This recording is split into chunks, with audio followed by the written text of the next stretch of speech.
Boa noite, irmãos. Bom demais estar com os irmãos mais uma vez. Bom demais a gente poder prestar um culto ao Senhor, animados pelo frio.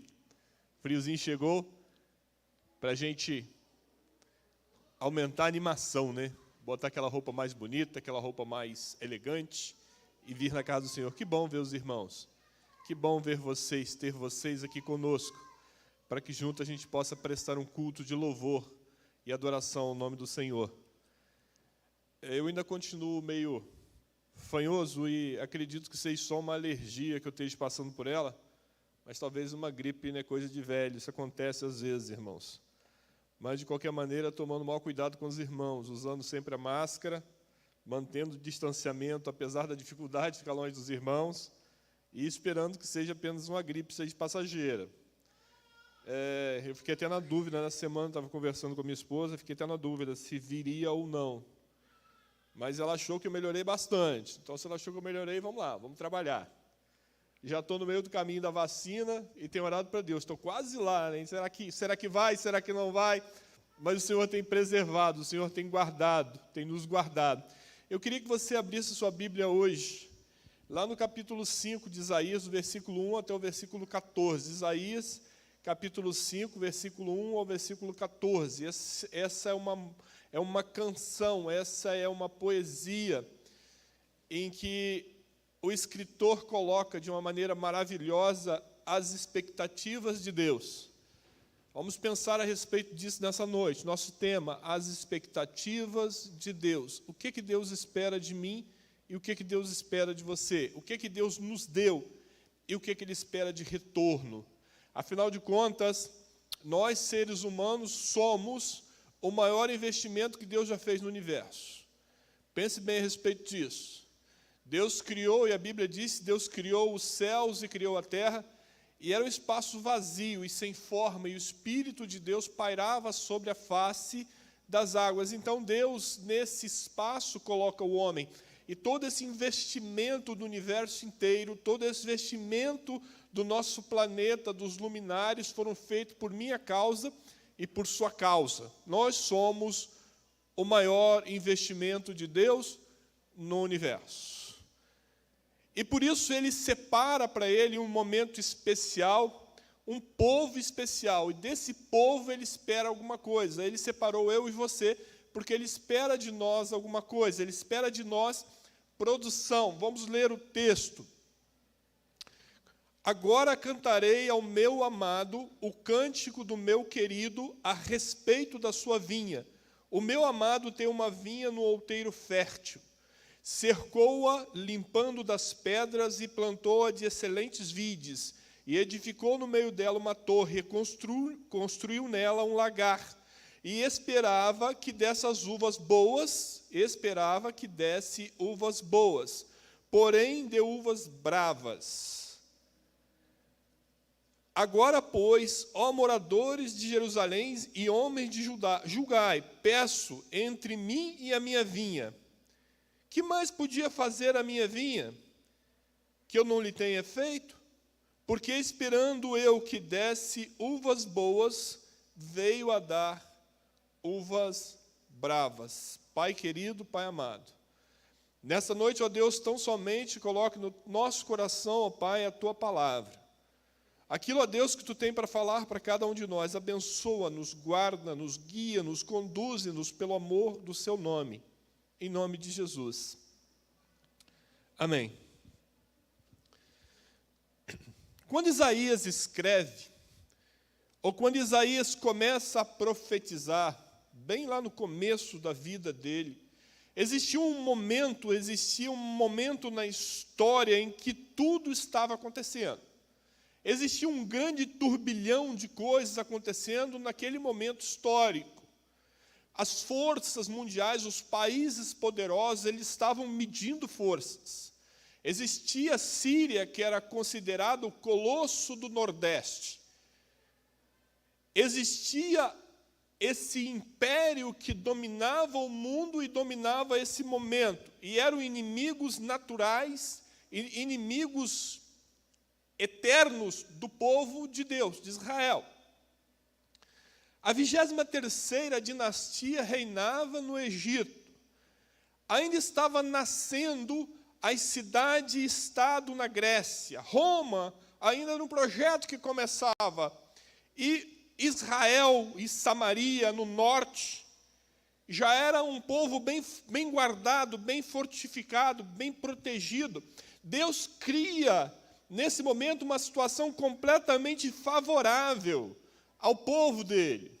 Imaginem que Deus tira o povo do Egito, coloca o povo numa terra especial, passa por todo um momento de adequação àquela nova vida, e eles chegam no momento em que Deus ele demonstra todo o seu amor com cuidado com o seu povo. Deus alimenta o seu povo de uma maneira maravilhosa. E ele diz assim, o cântico diz assim: vocês estão situados em um outeiro fértil. Quando Deus olha para o povo, Deus vê o povo no lugar mais privilegiado que podia estar, como eu e você. Deus tem nos colocado no lugar de excelência. Deus tem nos dado um momento na nossa vida, no nosso país, em que nós vivemos paz. Passamos por um momento difícil de pandemia, mas estamos vencendo, porque Deus ele está no controle.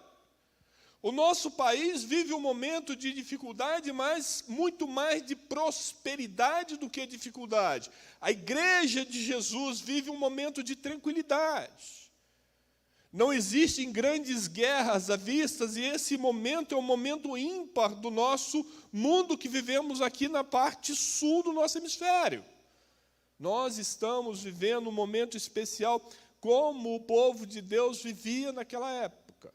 Mal sabiam que estavam há 20 e poucos anos de se tornarem escravos novamente, de serem dominados novamente, de serem destruídos novamente. Mas nesse momento em que Isaías está escrevendo, que Isaías coloca nessa narrativa, essa canção, esse hino, essa poesia, ele diz: olha como Deus tem tratado vocês. Amado, olha como Deus tem tratado você. Olha como Deus tem tratado a sua família. Olha como Deus tem tratado aqueles que nós amamos. Nós estamos aqui porque Deus tem cuidado de nós. Alguns passado por dificuldades, perda de amigos, de parentes, de amados, mas a maioria de nós bem, com saúde, protegidos, guardados por Deus. E aqui, prestando um culto de louvor a Ele. E esse momento, o Senhor olha para o povo dele e diz: olha, vocês são meu povo e eu coloquei vocês num outeiro, eu coloquei vocês num alto. Eu coloquei vocês na terra fértil.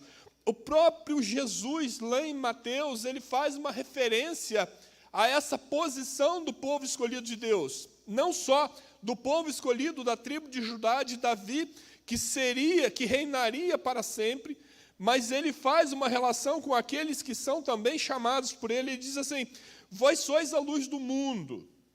Não se pode esconder uma cidade edificada sobre um monte. Jesus está dizendo: olha, vocês não serão invisíveis, porque vocês estão colocados no alto, colocados em lugar protegido, colocados em lugar visível, para que vocês produzam, para que vocês deem retorno ao grande investimento que Deus fez na sua vida.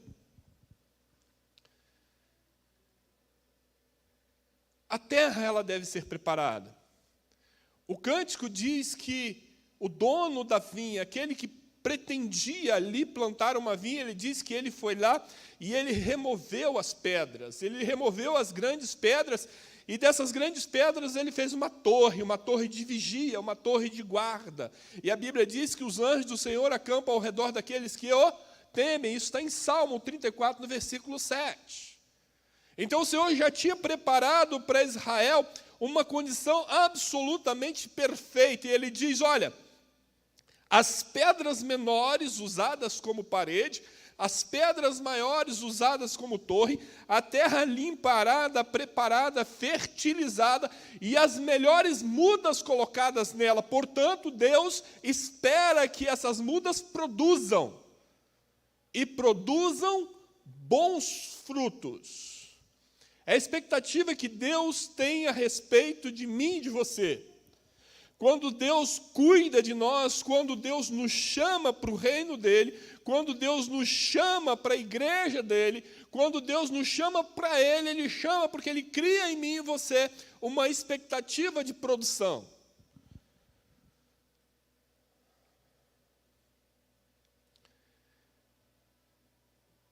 E muitas vezes, irmãos, na própria preparação desse servo, desse homem e mulher de Deus, a gente passa por alguns momentos que a gente imagina que as coisas não estão muito boas, quando Deus, na verdade, está separando e tirando lá dos nossos armazéns de sentimentos algumas pedras que não devem estar lá. Ele começa a fazer uma limpeza no nosso coração. Vocês percebam que a primeira coisa que o texto diz é: e ele cercou, e ele trouxe para o meio, e ele protegeu o povo dele, ele colocou o povo dele em um lugar de destaque. E depois que você está no meio, depois que você está chamado para o reino, depois que você faz parte desse grupo especial, o Senhor começa a remover algumas pedras que são necessárias para que a terra esteja limpa e possa produzir. Para que não haja empecilho para o evangelho, para que não haja empecilho para a frutificação desse povo, a frutificação dessa vinha. É preciso que algumas pedras sejam removidas, ou sejam removidas. E muitas vezes, irmãos, as pedras podem ser aqueles costumes que eu trouxe lá do mundo. Muitas vezes as pedras podem ser aqueles sentimentos que não me permitem produzir. Muitas vezes as pedras podem ser a falta de vontade de fazer as coisas. Muitas vezes as pedras podem ser pedras que causam tropeço a outras pessoas, e Deus ele começa a trabalhar nisso, ele começa a limpar e preparar o terreno. Quando ele olha para a igreja dele, quando ele olha para o reino dele. Portanto, irmãos, isso aqui não é meu, eu sou apenas parte desse conjunto, eu sou apenas parte dessa videira, eu sou apenas parte desse terreno preparado. E Deus espera de que como boa semente, de como boa vide eu possa crescer, porque Deus está cuidando para que isso aconteça.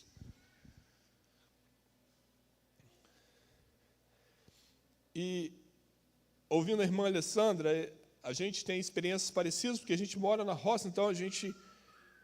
lá de cima eu estava ouvindo a irmã falando da mangueira cortada, né, que não produzia, do pé de uma fruteira que não produzia. E eu estava lá pensando, eu falei, graças a Deus eu não sou a mangueira no jardim dela, porque senão já teria sido cortado. Lá em casa aconteceu algo parecido. Eu passei 20 anos esperando que uma mangueira desse fruta. Ela deu uma vez, quando era nova, depois não deu mais. 20 anos, nunca mais deu fruta, nenhuma fruta, nada. Não, simplesmente não. Mangueira dá fruta à toa, joga no chão e atrapalha. Aquela não dava nada. E como eu precisava do espaço, ela já estava querendo morrer, a gente resolveu retirá-la. E quando nós estávamos retirando parte do tronco dela, quando estávamos cortando parte do tronco dela, dentro do tronco tinha um pedaço de ferro que, sinceramente, eu não sei como foi parar lá. Mas, provavelmente, em algum momento, quando era pequena, alguma coisa foi amarrado e ficou ali preso e foi para dentro do tronco dela. Isso acabou destruindo a possibilidade dela produzir frutos. E ela acabou tendo que ser sacrificada, porque ela não produzia. E o próprio Jesus diz, olha, aquela planta que não produz, corta aí, joga fora, lança no fogo, porque não serve para nada. E nós, irmãos, quando nós nos colocamos dentro desse contexto, nós começamos a pensar, o que eu estou produzindo? Será que aquela contaminação que estava lá na minha vida, no passado, em algum momento, que eu não permiti que fosse tirado, será que aquela pedra que estava lá nos nossos relacionamentos, será que ela não continua atrapalhando o nosso crescimento? Ela não continua atrapalhando a nossa produção? E muitas vezes a gente quer que Deus faça a obra na nossa vida, mas nós temos pecadinhos de estimação. Nós temos sentimentos de estimação, nós temos área da nossa vida que a gente não quer que Deus toque lá, porque eu prefiro manter aquilo, afinal de contas, é companhia sempre. Ele vai estar sempre ali. mas para a videira poder produzir, para a terra poder ficar limpa, para o lugar poder ser construído, Deus tem que fazer uma obra completa. Ele tem que limpar o terreno, ele tem que tirar as pedras, ele tem que remover o mato, ele tem que remover os espinhos, ele tem que preparar essa terra para que ela possa produzir. Isso é a igreja de Jesus.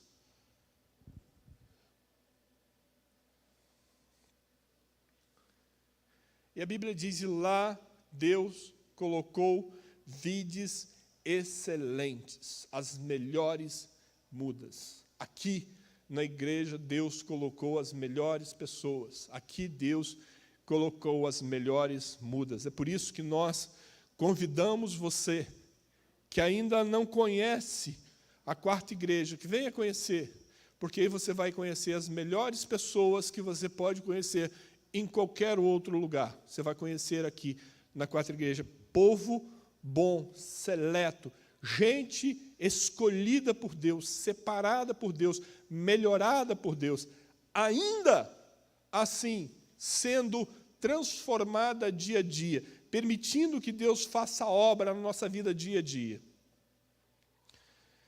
Tudo isso, na verdade, irmãos, Deus tinha feito por Judá. Deus ele tinha protegido Judá com as leis divinas dele, e Deus tinha protegido também com as providências. Deus, em muitos momentos na história, se a gente lê Samuel, se a gente lê o livro de Reis, se a gente lê todos os outros livros, o livro do Êxodo, o livro de Gênesis, você vai perceber Deus agindo de maneira excelente na vida desse povo. Deus estava preparando a dinastia do próprio Davi, porque dessa linhagem viria Jesus. Foi a promessa que ele fez lá em Abraão. Foi a promessa que ele fez lá no passado, que dessa linhagem viria Jesus, o Salvador do mundo. Então, Deus, na verdade, esperava do povo de Judá, esperava do povo de Israel, que eles produzissem frutos de justiça e frutos de adoração. É isso que ele esperava.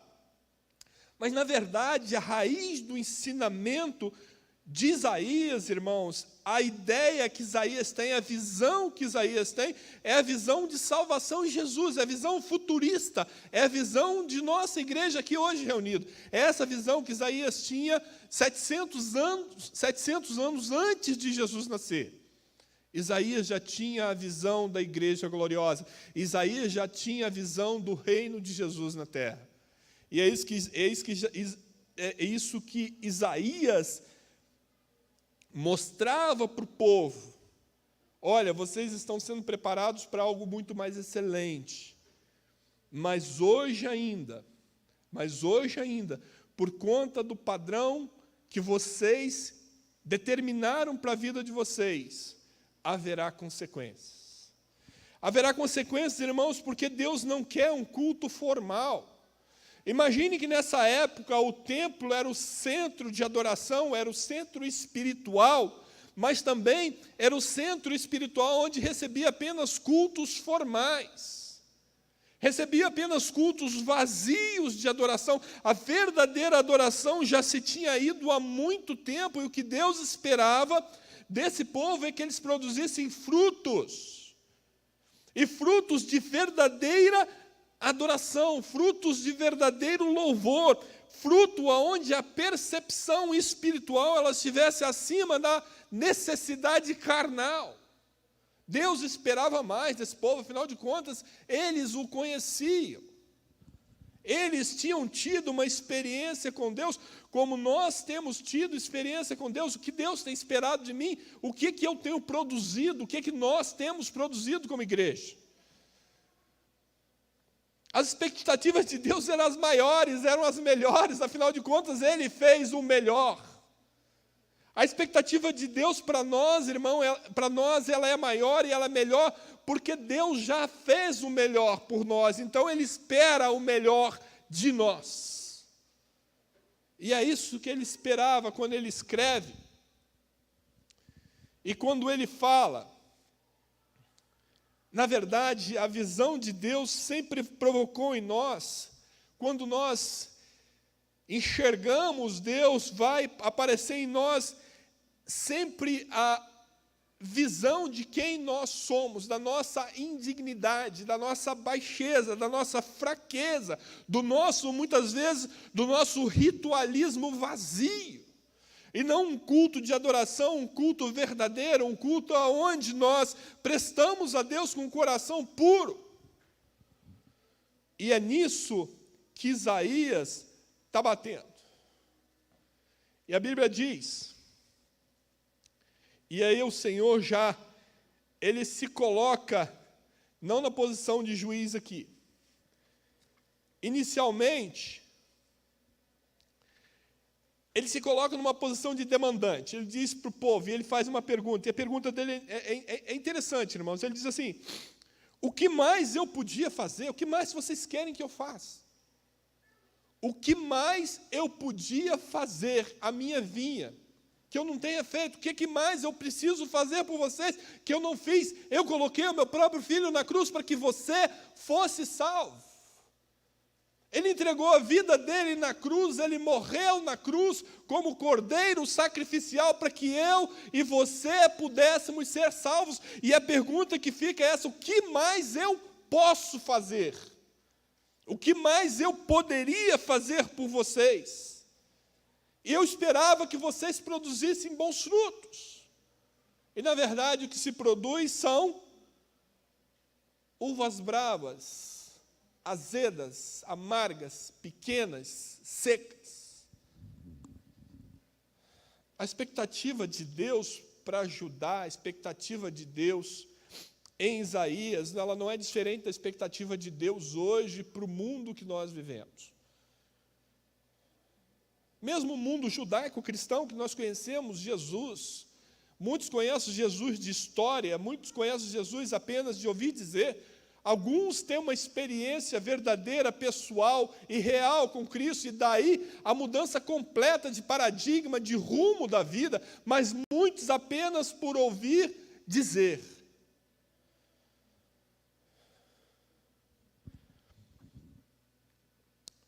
E no meio da vinha, ele coloca um lagar. A expectativa de Deus é fantástica. É fantástica. Ele constrói a cerca com pedras, limpa a terra, coloca melhor vide. Ele constrói um lagar porque ele espera que essas uvas produzam frutos suculentos. Produzam uvas suculentas, que essas uvas trabalhadas produzam um melhor vinho. É isso que ele espera, o melhor de nós. Quando muitas vezes nós somos apertados, exprimidos, é porque Deus quer tirar de nós o melhor. Deus quer tirar de nós um sentimento mais profundo de amor pelo nosso próximo, porque afinal de contas Jesus diz isso, ele falou: olha, tudo que eu quero de vocês é que vocês amem a Deus sobre todas as coisas, que vocês amem vocês e que vocês amem o seu próximo. Apertar um pouquinho para que possa produzir o melhor. E quando Deus tem apertado alguns, tem aparecido apenas as cascas que quebram, tem aparecido apenas um local vazio, cheio de amargura, cheio de tristeza, ao invés da alegria, ao invés do pular, exaltar, cantar e louvar, muitas vezes uma cabeça baixa, muitas vezes depressão, muitas vezes falta de ânimo, muitas vezes falta de colocar Deus no seu devido lugar, e eu no meu lugar apenas estou na mão de Deus, porque Ele quer que eu produza algo.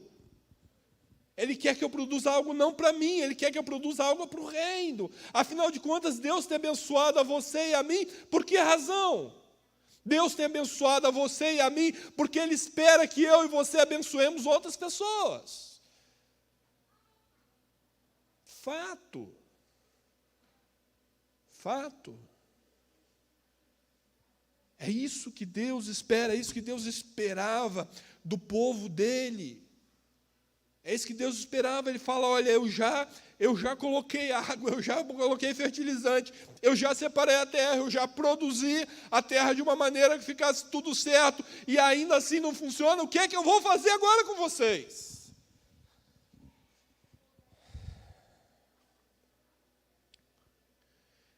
E aí muda de demandante para juiz. O mesmo Deus que cuida, o mesmo Deus que rega, o mesmo Deus que planta, o mesmo Deus que limpa, que protege, o mesmo Deus que tem expectativa a respeito de mim, de você, ele se transforma no juiz, não aquele juiz que julga por mal, mas aquele juiz que se coloca na posição dele, Deus. E ele falou assim, o que atrapalha vocês? O que está atrapalhando vocês? Aí Deus é obrigado a apontar. Está doendo. Aonde? Sou obrigado a apontar, sou obrigado a dizer. Existe uma febre terminal e mortal, e Deus aponta, a razão e o motivo é esse. E ele fala, ai de vocês. Olha só onde vocês estão errando. Ai dos que ajuntam em casa e reúnem campo a campo, até que não haja mais lugar, e fiquem como únicos moradores da terra. Você vai ficar sozinho, porque você quer tudo para você.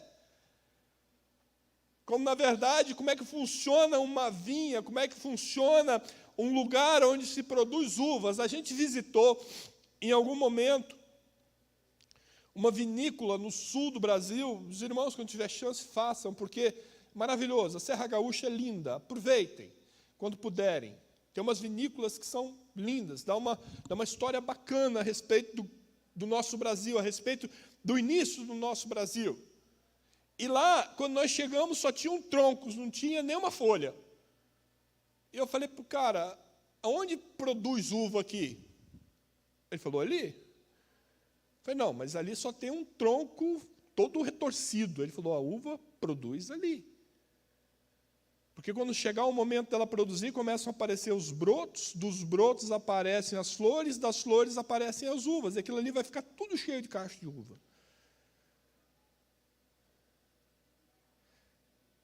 Muitas vezes Deus precisa fazer isso com a gente, precisa limpar aqueles galhos que não estão produzindo, irmãos. Precisa preparar os troncos para que produzam. Ele fala, olha, não dá para você ficar um tronco único tentando dominar todo o universo, porque não vai funcionar assim. Enquanto você tem muito, muitos não têm nada. Enquanto nós temos 100 bilionários no mundo, nós temos 7 bilhões de pessoas que passam dificuldade. Nós temos 3 bilhões de pessoas que passam fome. Enquanto nós temos poucos que têm muito, nós temos muito que não tem nada. É disso que Deus está falando. Olha, eu dei para vocês um planeta inteiro nesse universo. Eu dou chuva, eu faço que a terra brote, eu dou vocês inteligência, eu dou vocês condições de crescer. E o que vocês fazem? Vocês só querem reunir, enquanto o seu próximo está morrendo. A radicalidade da visão de Isaías é a mesma visão de Jesus. Você precisa amar o seu próximo a ponto de sentir a fome dele, a dor dele, a dificuldade dele, compartilhar com ele aquilo que está sobrando. Campanha do agasalho. Tem a campanha do agasalho aqui na igreja, vocês sabiam disso? Tem umas jaquetas que a gente já não usa mais, não ficou ruim. Ela ficou lá guardada há muito tempo e parece que o sabão encolheu, ela ficou menor do que deveria. Irmãos, eu tenho 3 sapatos. Só uso um. Irmão. Não é isso? Eu tenho um monte de roupa no meu guarda-roupa, lá já não cabe mais nada. Irmão, porque tem alguém que não tem gente passando frio, tem gente passando fome, tem gente passando dificuldade. Não muito longe daqui, você não precisa ir para fora do país, para fora do Brasil, para ver a dificuldade. A gente vê a dificuldade aqui na nossa cidade. É isso que ele espera. Ele diz, ai daqueles que só querem ter para eles, porque eles não estão produzindo para o reino, estão produzindo para eles.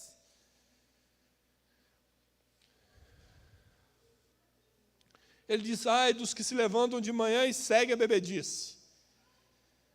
Não é só o fato de beber, é o fato de não estar nem aí para a vida, não me interessa o que está acontecendo no mundo, não me interessa o que acontece na minha vizinhança, o que eu quero é só diversão.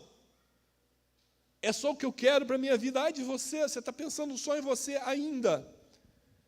Ele diz, ai daqueles que puxam a iniquidade com cordas, e o pecado com tirante de carro, aqueles que atraem para eles, que trazem para eles, que trazem para o meio da vinha, que trazem para o meio do lugar preparado por Deus sentimentos que não cabem aqui.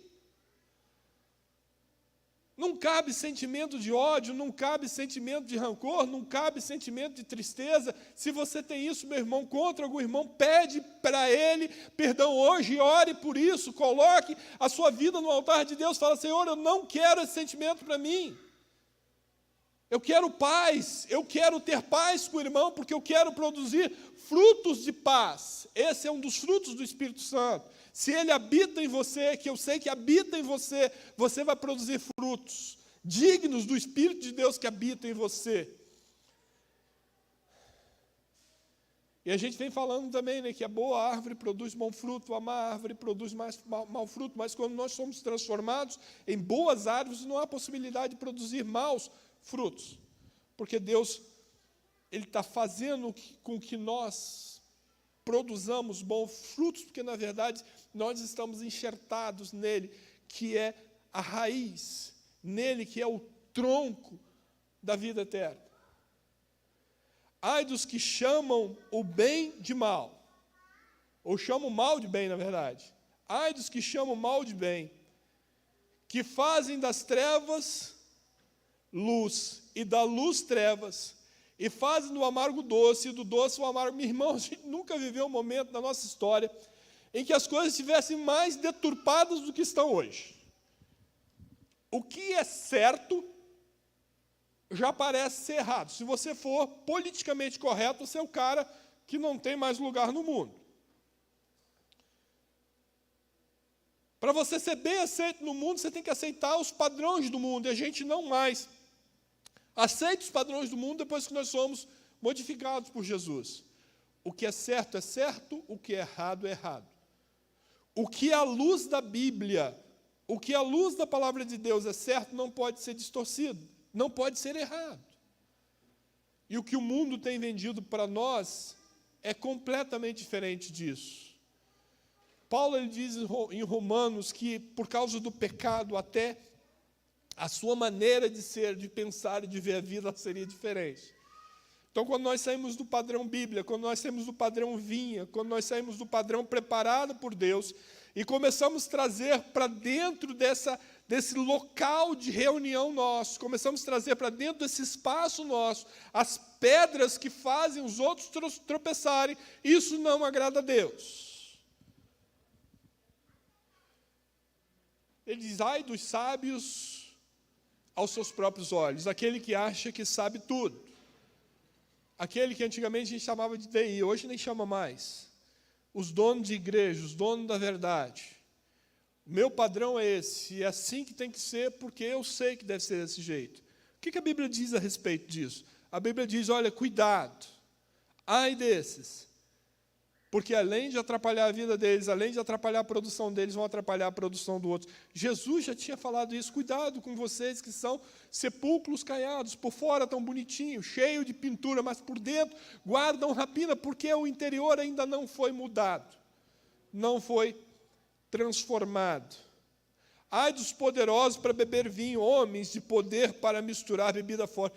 Eu sou aquele camarada que eu sou o todo-poderoso. Coitado desse. Não tem como, não tem espaço na vinha. E para esses, e sobre esses, Deus vai tirar, e desses Deus vai tirar as providências protetoras. E a Bíblia diz que vai abandoná-los aos elementos de desintegração, vai arrancar a parede.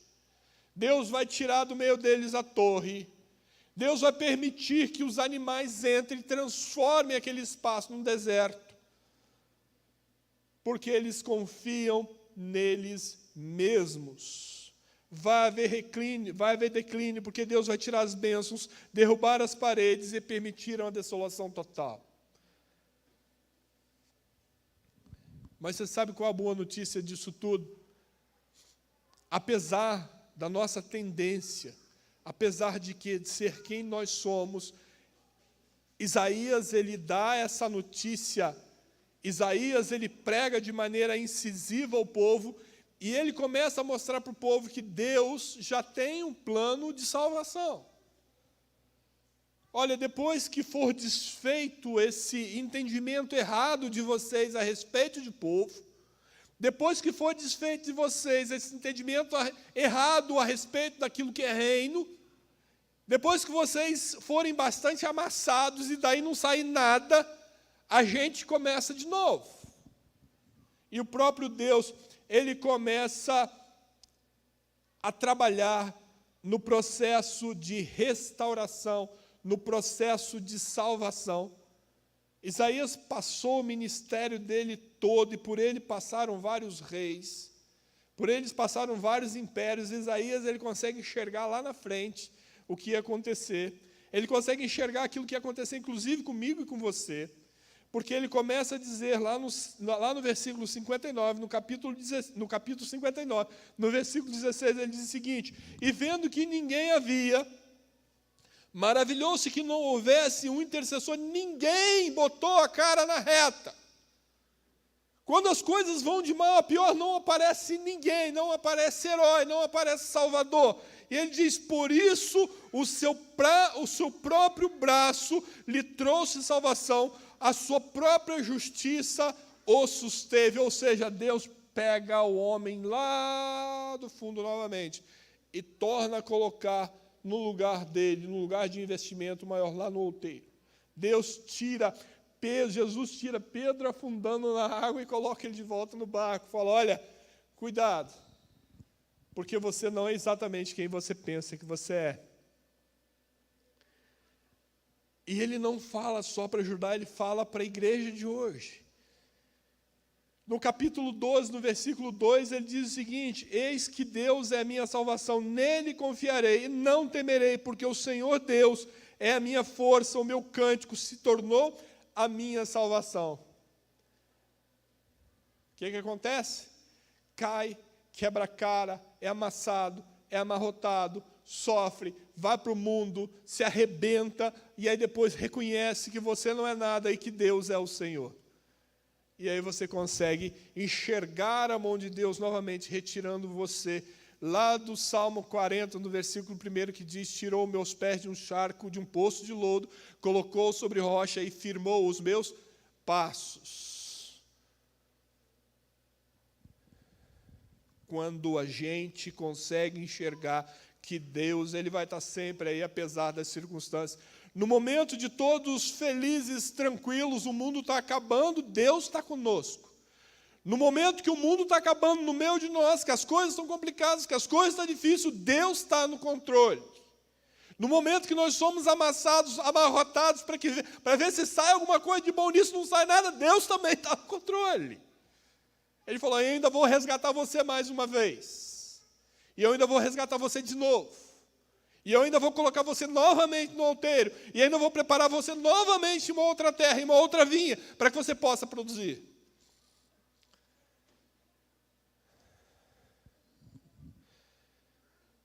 E ele diz que a salvação, ela é universal para todos os confins da terra, mesmo para nós.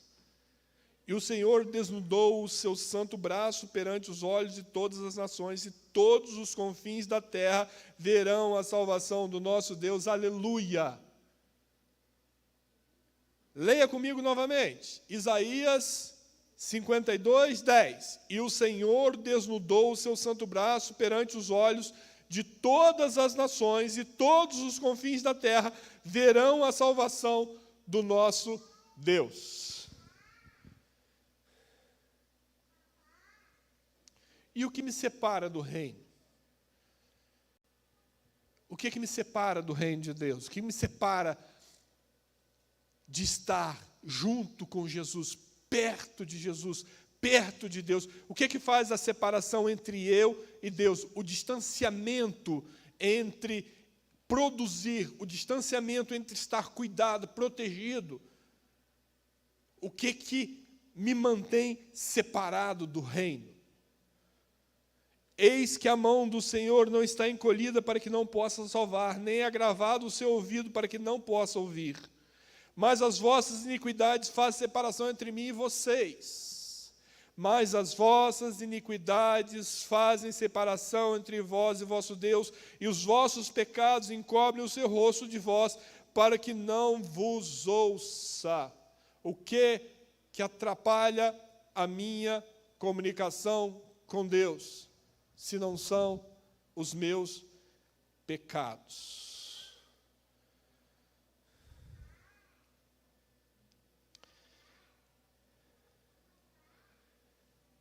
Ninguém pode escapar, de maneira nenhuma, da consciência diante de Deus que chama a juízo todos os homens.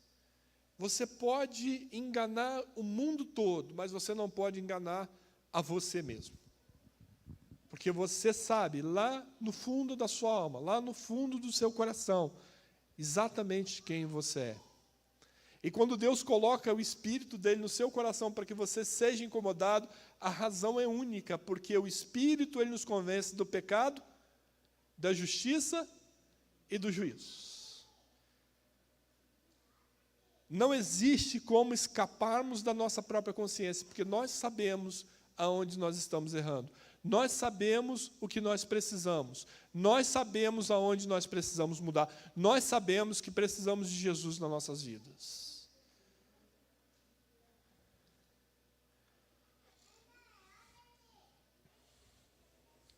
Jesus disse o seguinte, continuando no mesmo contexto de vinha, em João no capítulo 15, versículo 4 e 5, ele diz assim: vocês estão em mim, responsabilidade minha, nós somos grudados nele, agarrados nele, amém?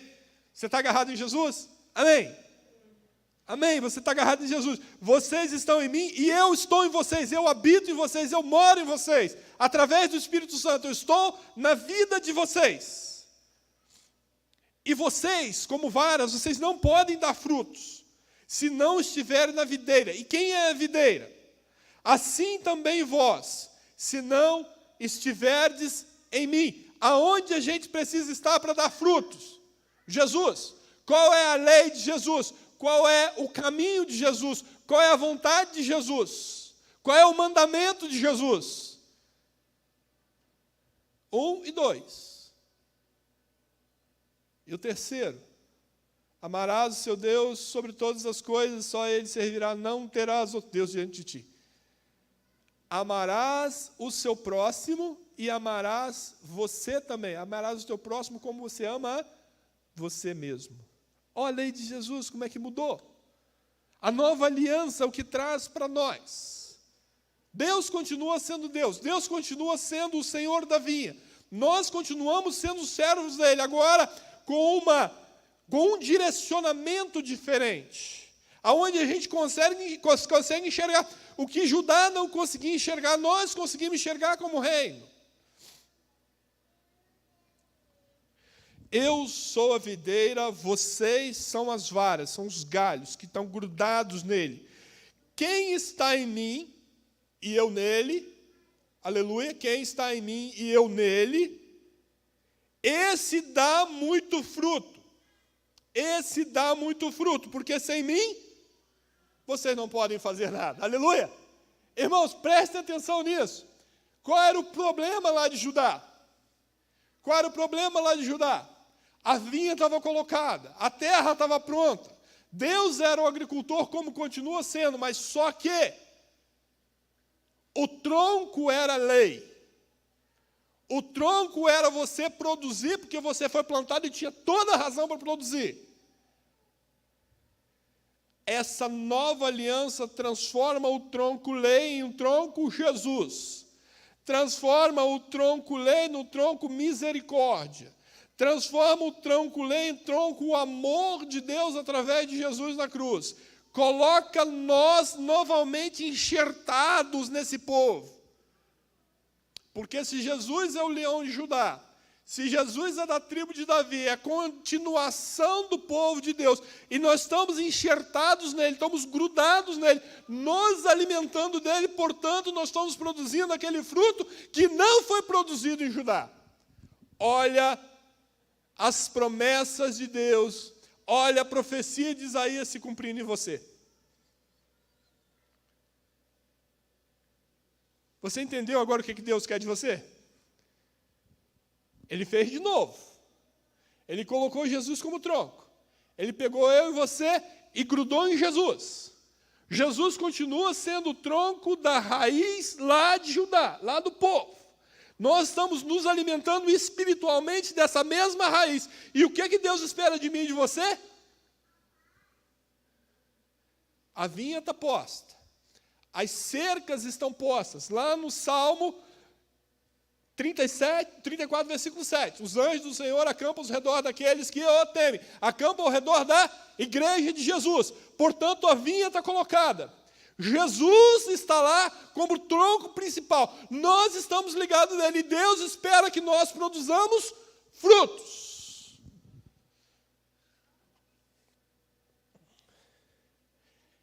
E aí pode esperar. Porque em algum momento você vai estar na mão de Deus. Porque em algum momento você vai estar na mão do Senhor. Em algum momento você vai estar sendo apertado. Em algum momento você vai estar sendo requerido para produzir aquilo que Deus espera de você. E quais são os frutos que você tem no seu coração? Se Deus apertar você hoje, o que vai sair daí? Se Deus apertar você, o que vai sair daí? O que vai sair daí?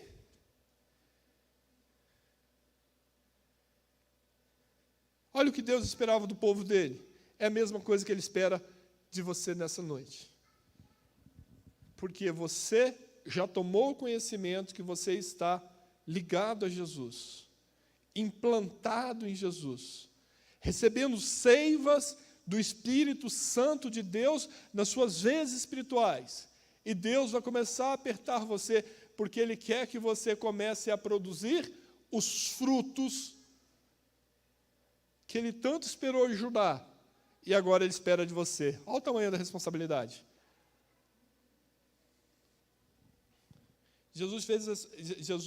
Ele fala em uma das parábolas dele, ele fala isso, que um homem rico plantou, colheu, encheu seus celeiros, e ele olhou para ele mesmo e falou assim, olha, agora você pode descansar e folgar, porque o que você tem serve para muito tempo. Jesus fala assim, olha, louco, hoje, se pedirem a tua alma, o que você tem preparado, para quem será? Se Deus pedir a tua alma hoje, se Deus te chamar ao encontro dele hoje, o que você tem preparado, para quem será? Se Deus começar gentilmente a requerer de você os frutos que Ele quer que você produza, o que vai sair daí?